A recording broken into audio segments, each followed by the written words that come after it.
এই ছেলেটি বলে, আপু দেখো তোমার ব্যাগটি ওই লোকটির কাছে। তখন মেয়েটি এসে বলে, আপনার হাতে যে ব্যাগটি আছে সেটি একটু আগে আমার কাছ থেকে হারিয়ে গিয়েছিল। টোকাই ছেলেটি বলে, আপনার ব্যাগের ভিতর কি আছে বলুন। মেয়েটি বলে, ব্যাগে 5 লাখ টাকা আছে।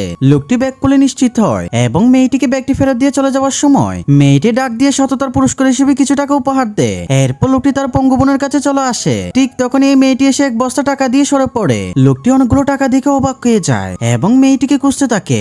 এরপর বন্ধুরা কি হয় সেটি দেখার আগে তুমি যদি এই ছবিটিকে সত্যিকারে ভালোবেসে থাকো, ভিডিওটা একটা লাইক দিয়ে চ্যানেলটি সাবস্ক্রাইব করো। এর 5 বছর পর অফিসের কর্মচারী এসে বলে, স্যার আপনি যে মেয়ের কথা বলেছিলেন তাকে আমি খুঁজে পেয়েছি।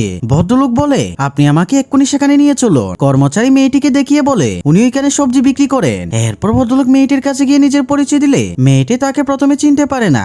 এরপর লোকটি 5 বছর আগের কথা মনে করিয়ে দিলে মেয়েটির সবকিছু মনে পড়ে যায়। তখন লোকটি বলে, আপনার কারণে আমি এতটা সফল হতে পেরেছি। আজ থেকে আমার কোম্পানির অর্ধেক মালিক আপনি।